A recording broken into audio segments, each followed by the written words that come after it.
Racist cop locks up black woman. She's the station's new captain. Have you ever stumbled upon a scene so absurd, so charged with injustice, that every second feels like slow motion? Picture a bustling morning in the heart of Philadelphia.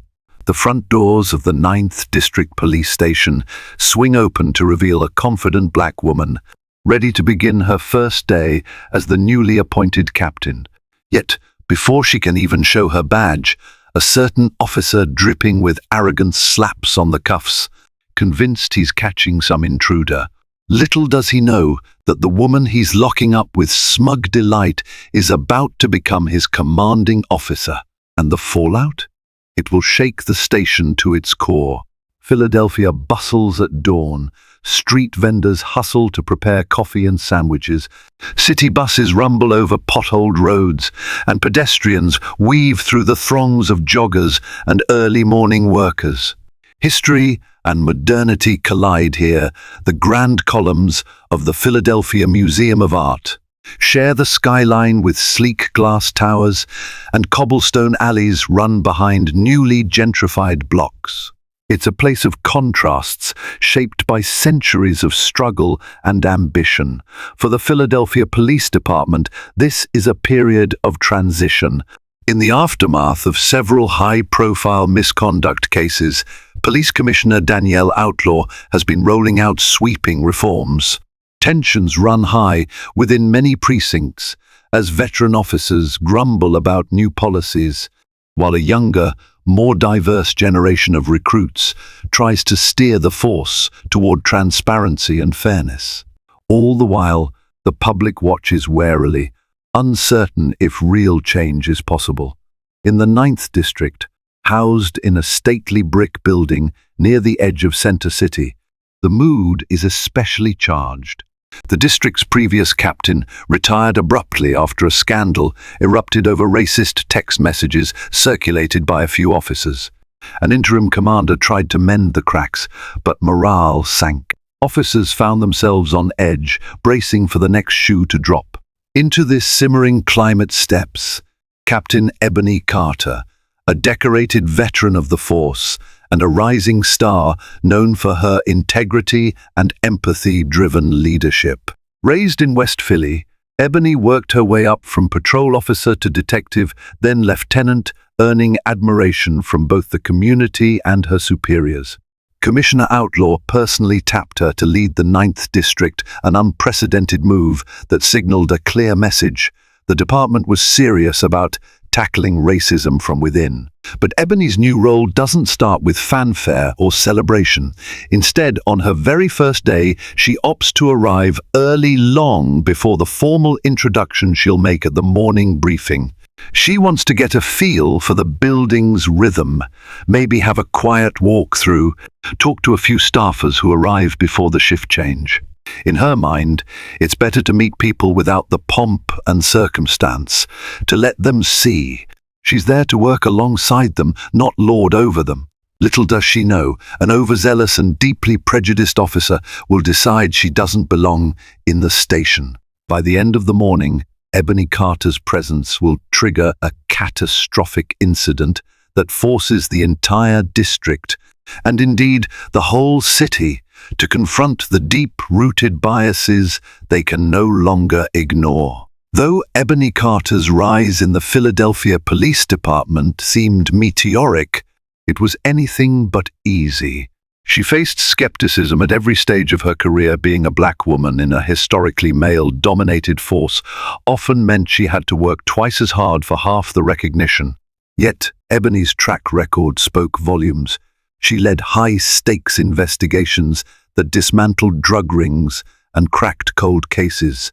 She built relationships with community leaders that helped de-escalate neighborhood tensions. Even so, when Commissioner Outlaw began looking for a new captain for the 9th District, Ebony's name wasn't initially at the top of the unofficial list, bandied about by the department's old guard. Instead, they whispered about Lieutenant Stephen Marks, a seasoned officer with strong connections in the police union, someone who understood the system. But Commissioner Outlaw saw Ebony as exactly the fresh perspective the Ninth District needed. For Ebony's part, she never imagined her first day in the new role would become a national headline. She'd spent the weekend reviewing case files from the Ninth District, everything from petty theft patterns to unsolved homicides. She studied the organizational chart of her new station, memorizing names and ranks, gleaning tidbits about each officer's background. She wanted to hit the ground running, well-versed and prepared to lead with confidence. Meanwhile, rumors swirled in the station about who the new captain would be. Some officers welcomed the possibility of a younger leader with fresh ideas.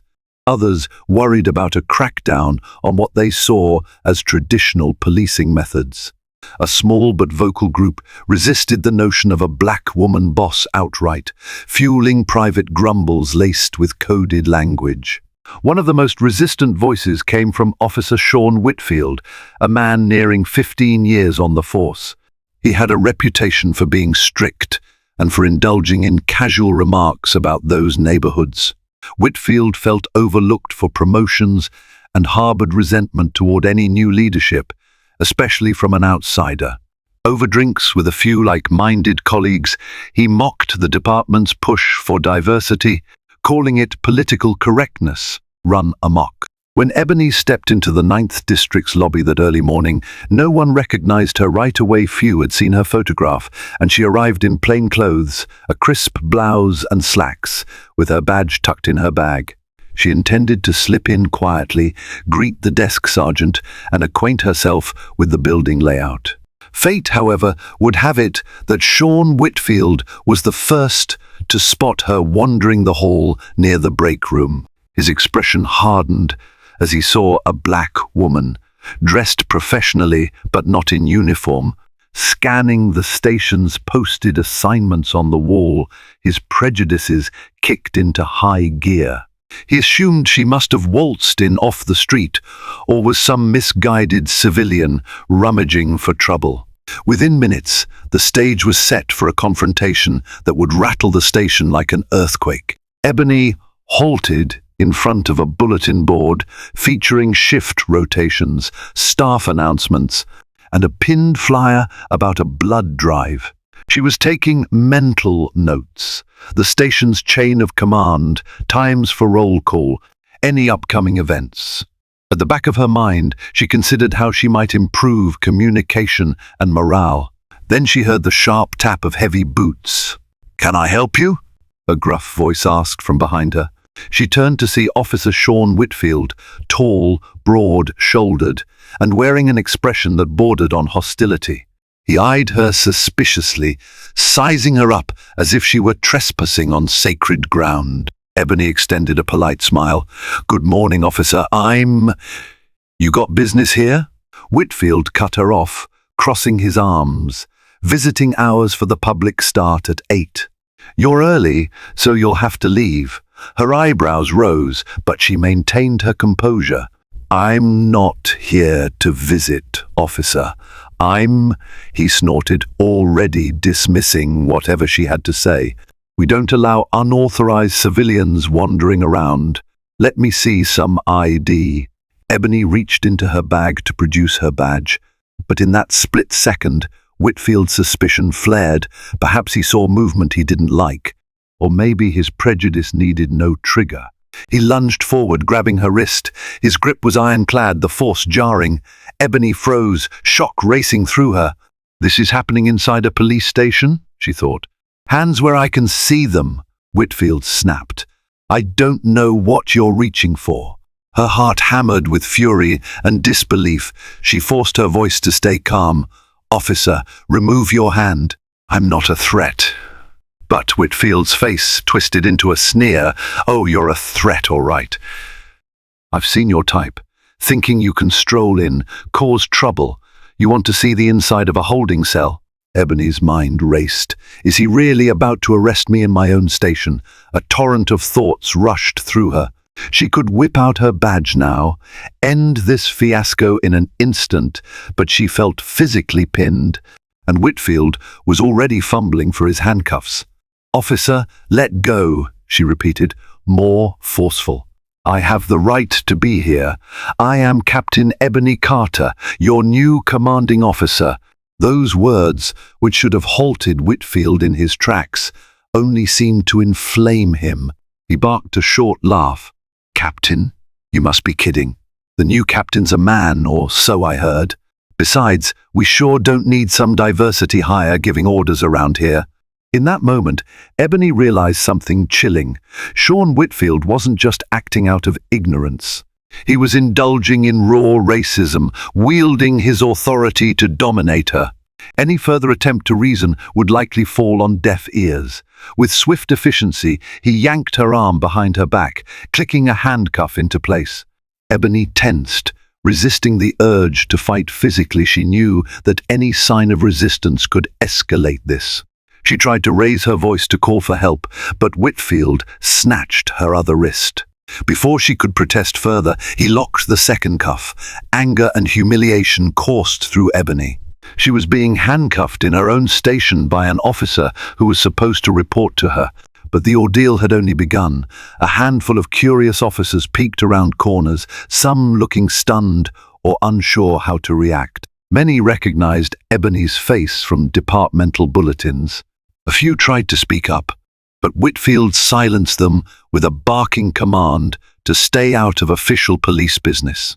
In the swirl of confusion, Ebony found herself forcibly marched toward the station's holding cells. Her heart pounded.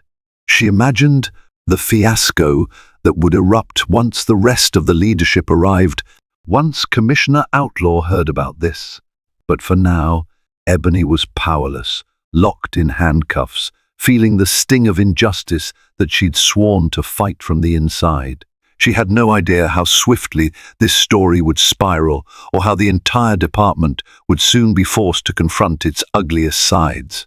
Whitfield shoved Ebony through a narrow hallway leading to a set of reinforced doors. On the other side lay the holding area, a row of small cells meant for processing suspects. The irony hit Ebony like a punch. She'd once supervised many of these same procedures at her former district.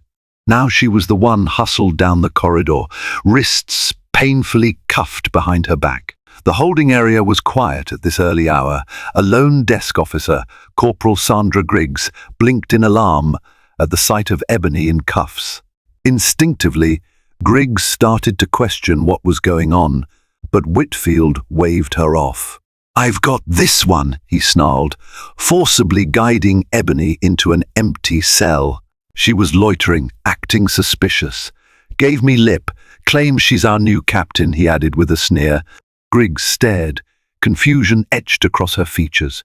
She glanced at Ebony, who gave her a level look, one that pleaded for calm, for the recognition that something was profoundly wrong. But Griggs, new to the station and lower in rank than Whitfield, faltered. She fiddled with her computer, searching for arrest records or instructions. When Ebony tried once more to speak, Whitfield shoved her forward. "Inside," he ordered, pushing her into the cell.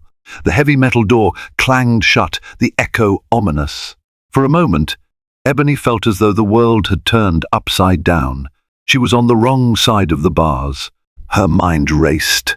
"I have to defuse this quickly, or it'll explode." She knew she had every right to immediately identify herself, demand her phone call, contact Commissioner Outlaw or any number of colleagues who could set this straight in a heartbeat. But she also sensed that Whitfield's outburst was deeper than just a lapse in protocol. It was a raw expression of racism and hostility that would remain unaddressed unless it came fully to light. Seated on the bench inside the cell, Ebony tried to stay composed. The cold metal cuffs bit into her wrists. She tested them gently, wincing. The entire fiasco might become a PR nightmare for the department, overshadowing her arrival, or it could be the catalyst for real reckoning within the station. She thought of the men and women who had endured similar or worse mistreatment, people who didn't have a badge or the power of the captain's office behind them. Outside the bars, Whitfield was on a phone call. She could only hear fragments. Yeah, got her locked up. Nonsense about being the new boss. Might hold her for questioning. Then he hung up, turning to glare at her. Don't get comfy, he muttered. I'm going to find out exactly who you are. Behind him, Corporal Griggs hesitated, mustering the courage to speak up. Officer Whitfield, maybe we should confirm her identity. She might have. Whitfield rounded on her, face livid. I said I've got it covered. You don't like how I do my job. Take it up with the union. Griggs shrank back to her desk, eyes darting nervously. Ebony watched the exchange, her anger simmering. She didn't want Griggs to suffer retaliation. Still, Ebony silently vowed that once she got out of these bars, she'd ensure this culture of bullying ended. Time crawled. Ebony tried to quell the rising tide of frustration. She considered revealing her rank again loudly in front of everyone, but she sensed the station was still half asleep, and a broader audience might not have arrived yet. If she could hold out until the shift changed, the truth would inevitably emerge in a more public setting. Then, she thought, Officer Whitfield will have nowhere to hide. As the clock approached 7:00 m, the station began to stir with activity. Day shift officers trickled in, along with administrative staff and detectives. Typically, they'd grab coffee, greet one another, check the bulletin board for updates, just a standard morning routine. But the rumor mill was already spinning. Word spread quickly. Some ladies locked up in the cells says she's the new captain. Many dismissed it as a bizarre mix-up or even a joke. Others felt an undercurrent of dread, suspecting a confrontation had brewed. Officer Miguel Torres, known for his approachable manner, walked by the holding area and peered through the bars. His eyes went wide upon seeing Ebony Carter, who he recognized from an internal memo about the incoming captain. He froze, glancing between Ebony in the cell and Whitfield standing guard outside. The tension was palpable. Officer Whitfield, Torres ventured carefully. That woman inside, are you sure about this arrest? I'm sure, Whitfield snapped. He planted himself near the cell door, arms crossed. She was trespassing, refused to follow commands. Claims to be Captain Carter. Can you believe that nonsense? Torres swallowed hard. Well, actually, I saw a department-wide email last week about Ebony Carter taking over as captain today. She's supposed to start at roll call around 8. Whitfield's face darkened. For a moment, he looked almost comically stunned. Then a scowl twisted his features. No, you must be mixing her up with someone else, he insisted, but a flicker of uncertainty betrayed him. He turned on his heel and stomped off, presumably to confirm or deny the rumor with the front office. Left alone, Torres exhaled. He approached the bars, heart pounding at the absurdity of the scene. Ma'am, Captain Carter, is it? Ebony lifted her gaze, relieved to see a sympathetic face. Yes, she said quietly. Thank you for asking. Now, Officer Torres, can you kindly let me out of here? He grimaced. I want to, but I don't have the authority to override an arrest. Let me call the duty sergeant, okay? We'll fix this. Before Ebony could respond, they heard loud voices from the corridor. Lieutenant Stephen Marks emerged, flanked by a few senior officers. He was the one many had expected to be named the new captain. Ebony recognized him from departmental photos. Marks's expression shifted from confusion to shock as he saw Ebony in the cell, handcuffed. What in God's name is going on here? He demanded, turning to Torres. Is that Ebony Carter? Torres nodded. Officer Whitfield arrested her for trespassing. He wouldn't listen when she tried to identify herself.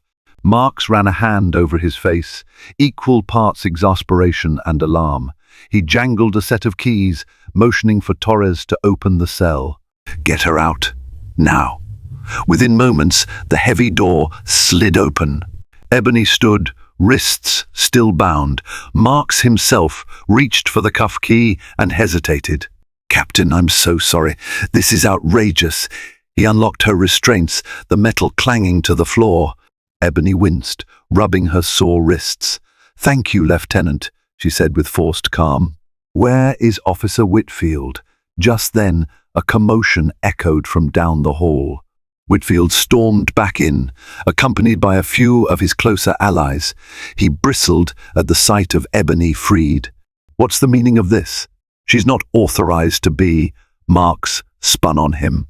"Whitfield, have you lost your mind?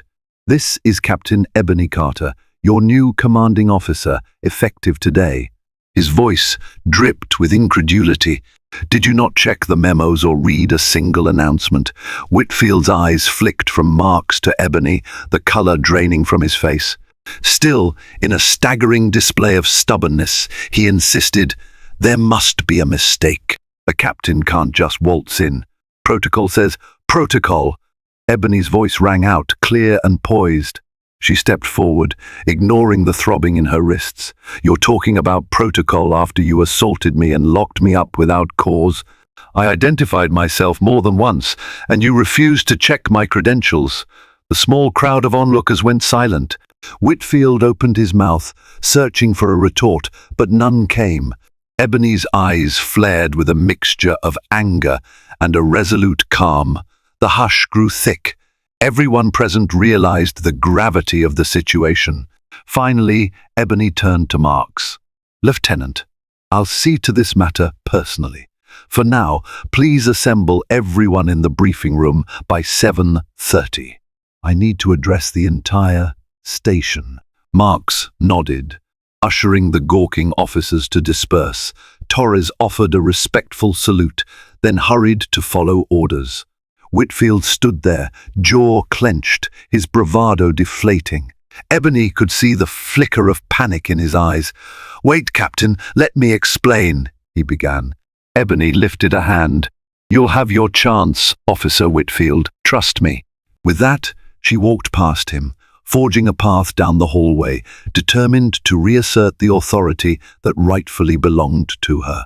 She had arrived in the 9th District with visions of reform, but never imagined her first task would be confronting internal racism head-on in such a stark, personal manner. As Ebony made her way to the captain's office, a space she'd only seen in photos, adrenaline coursed through her veins. Her left wrist throbbed from the tight handcuffs, but she tried to ignore the pain. Along the corridors, curious faces peered from desks and doorways. Whispers followed her, some apologetic, others gossiping about the fiasco that had just unfolded. The office itself was modest. A wooden desk, a few file cabinets, and large windows overlooking the busy street outside. A framed photo of the previous captain still sat on a side table. Ebony dropped her shoulder bag on the desk and let out a trembling exhale. For a moment, she allowed herself to feel the emotional weight of what had just happened. Locked up in my own station. The humiliation was stark, yet she also felt a steely resolve. She was no stranger to adversity. Her entire career had been a testament to pushing through barriers. She flicked on the computer, beginning to orient herself. Emails flooded in congratulatory notes from colleagues across the city, messages from Commissioner Outlaw's office scheduling requests. But a knock on the door snapped her attention away. Lieutenant Stephen Marks stepped in, carrying a stack of personnel files. He looked both apologetic and tense. "Captain Carter, the officers are gathering in the briefing room, but I thought you might want to see this first." He handed her a folder labeled Internal Affairs Inquiry. Ebony's stomach tightened. "What's this?" she asked, flipping it open. Inside, she found a series of complaints filed against Officer Sean Whitfield. Several were from community members claiming harassment, racial slurs, and excessive force. Others were from within the department, anonymous statements referencing his discriminatory behavior and bullying tactics. Ebony scanned them, her dismay growing with each page. Marks cleared his throat. These complaints never made it up the chain properly. The previous captain was, well, reluctant to pursue them. Whitfield has a strong connection with the union. He's also close with some powerful folks at City Hall, so these files just lingered here. Ebony's jaw tightened. This is unacceptable. He's been terrorizing civilians, ignoring protocol, and apparently using bigotry as a crutch. And no one acted on this? Mark shrugged, guilt flickering across his face. I tried to raise concerns once or twice, but I was told to focus on more pressing matters. Then the interim commander came in, and everything was chaotic. Some people just didn't want the hassle of tangling with Whitfield. She slammed the folder shut. Well, we're about to tangle. I won't stand for this. Not in my district. Marks nodded gravely. Understood. But be careful, Captain. Whitfield is cunning. He'll fight back. Ebony set the file on the desk. Let him. She glanced at the clock. 7:25 a.m. The briefing would start in 5 minutes. I'll address the station now. Marks led her to the briefing room, a large space filled with rows of chairs where uniformed officers usually gathered for shift updates. The chatter hushed as Ebony entered. Standing at the front, she surveyed a sea of faces. Some looked intrigued, others wary. A cluster of older officers frowned, arms folded defensively. Ebony introduced herself formally as Captain Ebony Carter. She acknowledged the bizarre circumstances of her arrival. Then she spoke plainly, voice steady but firm. I won't mince words. I was detained this morning by an officer who refused to follow the most basic protocol. That ends today. This district is about to change, and if you're not prepared for accountability, you're in the wrong place. She caught glimpses of mixed reactions. A few younger officers nodded in agreement. Others shifted uncomfortably. Whitfield himself lurked at the back, glaring. Ebony pressed on, announcing that she intended to review all pending complaints, reopen closed investigations into misconduct, and collaborate with internal affairs to ensure no more allegations got buried. No one is above the law, she concluded, and if that's a problem for you, you need to think carefully about your future in this department. A tense silence followed. Then, to Ebony's surprise, scattered applause broke out mostly from officers who'd grown tired of the toxic culture. Emboldened, Ebony stepped away from the podium. She had lit a fire, forcing the 9th District to confront the issues it had swept under the rug. In the ensuing quiet, she locked eyes with Whitfield, who stared back with undisguised contempt. The stage was set for a showdown that would define Ebony's leadership and test the very soul of the station. Within hours of Ebony's forceful introduction, the 9th District was in a frenzy. Officers whispered about the captain's audacity. Some admired her resolve finally. Someone might root out the toxicity they'd endured for years. Others, especially those allied with Whitfield, felt threatened, viewing Ebony as an outsider who wanted to tear down their way of doing things. In her office, Ebony set up meetings with the station's senior staff, telling each to bring her every relevant complaint or internal affairs record. She also dispatched an urgent note to Commissioner Danielle Outlaw, briefing her on the morning's fiasco. Ebony fully expected the commissioner to back her, but she also knew the storm might escalate quickly.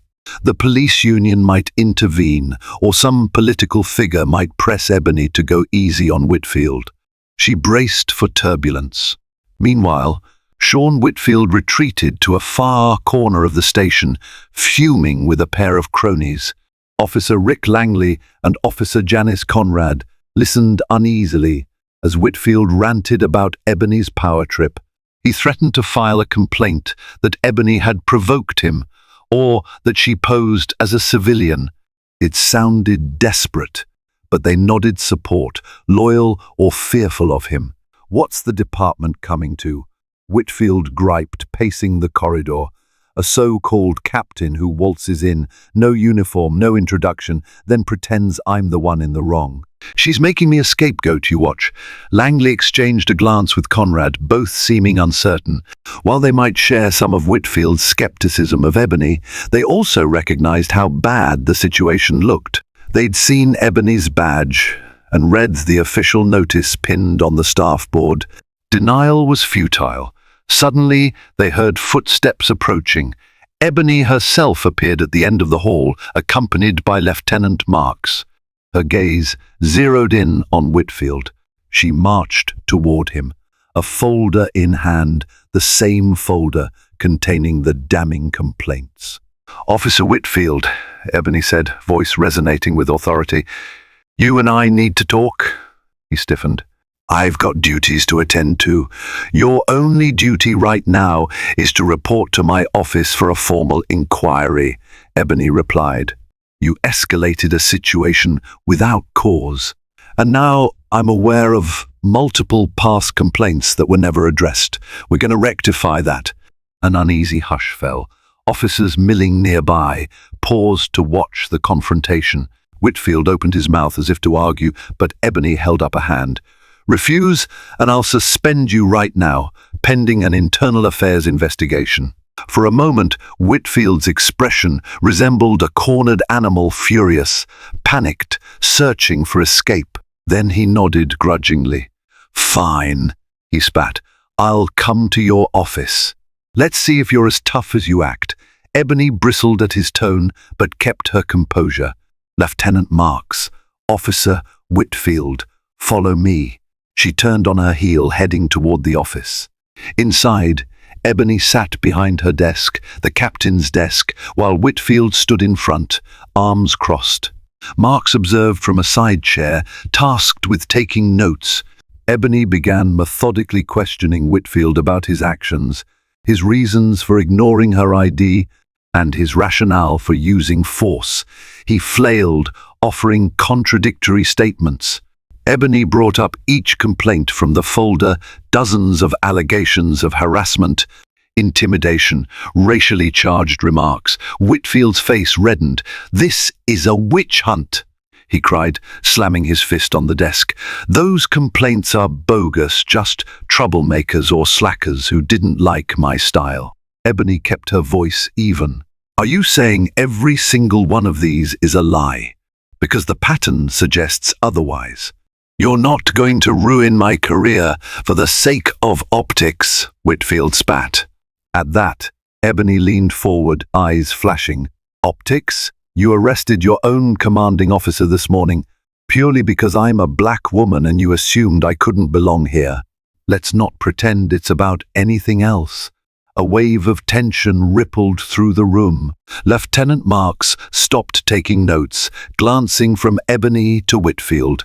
Both stood their ground. Finally, Ebony reached into her desk, pulling out an official letter from Internal Affairs. "As of right now, you're on administrative leave, effective immediately.